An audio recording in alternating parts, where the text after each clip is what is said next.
আমার ছেলে তো এরকম আছিল না, তারে যখন রিমান্ডে দিছে তখন যখন কোর্টে উঠাইছে তখন সে দিব্যি ভালো মানুষ। আজকে 5 দিন রিমান্ডের পর কোর্টে উঠাইছে, সে চলতে পারতেছে না, তাকে পুলিশে হাত ধরে জাগাইয়ে নিতেছে, তার কোনো সারা শব্দ নাই।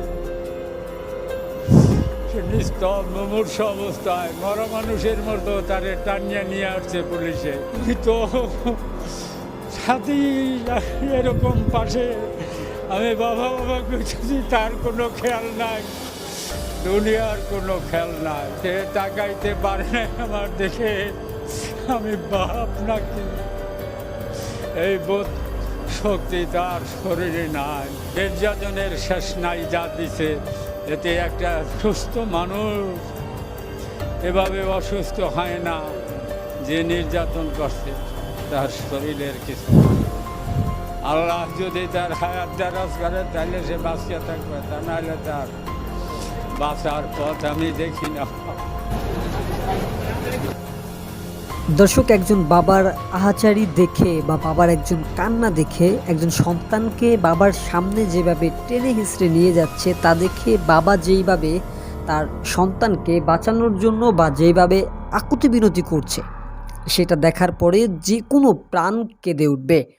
দর্শক শ্রোতা, ছাত্র বা বৈষম্য ছাত্র যেই কোঠা আন্দোলন বিরোধী আন্দোলন হয়েছে, সেই আন্দোলনে কিন্তু আন্দোলনের পরপর বা যে ক্ষয়ক্ষতি হয়েছে বা দেশে যে তাণ্ডব চালানো হয়েছে তার পরপরই কিন্তু ধরপাকড় শুরু হয়েছে। ইতিমধ্যে কিন্তু বেশ কিছু নেতাদেরকে বা বেশ কিছু নেতাকর্মীকে বা বেশ কিছু লোককে গ্রেপ্তার করা হয়েছে বা ধরপাকড় আটক করা হয়েছে। তারই মধ্যে বাদ যায় নাই কিন্তু বিভিন্ন সময় সোশ্যাল মিডিয়াতে বক্তব্য দেওয়া বা যাদের বক্তব্য শোনার জন্য বিভিন্ন লোক অপেক্ষা করে থাকে বা তাদের বক্তব্যকে কেন্দ্র করে যারা অনেকটা মনোবল ফিরে পায় বা তাদেরকে শক্তি যোগায় বা তারা একদম সোশ্যাল মিডিয়াতে অন্যতম মুখ যারা বর্তমানে, তাদের মধ্যে যারা গ্রেপ্তার হয়েছেন বিএনপির এনি, অন্যদিকে আন্দ্রেলির রহমান পার্থ, অন্যদিকে কিন্তু জনপ্রিয় বর্তমানে ফেসবুক কন্টেন্ট ক্রিয়েটর বা ফেসবুকে যেই মানে তার বক্তব্যগুলো বেশিরভাগ বা ফেসবুক সোশ্যাল মিডিয়া ইউটিউবের মাধ্যমে শোনা যায়, তিনি আর কেউ নয় বিপি নূর।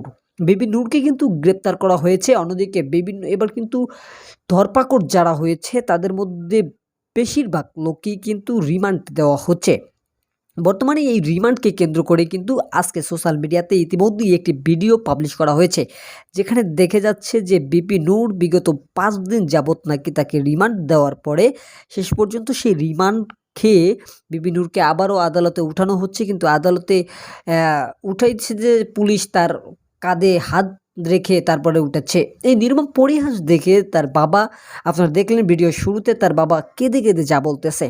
দর্শক শ্রোতা, সম্পূর্ণ ভিডিওটি দেখার পরে এই পরিণতির কারণে কি আসলেই দায়ী ছিল তিনি, বা এই পরিণতির কি কারণে তাকে গ্রেপ্তার করা হয়েছে, আপনাদের কি মনে হচ্ছে অবশ্যই আমাদের কমেন্ট বক্সে জানিয়ে যাবেন। আজকের মতো এখানে বিদায় নিচ্ছি, দেখা হবে এরকম যে কোনো আপডেট নিউজ নিয়ে। ততক্ষণ সুস্থ থাকেন, ভালো থাকেন, আল্লাহ হাফেজ।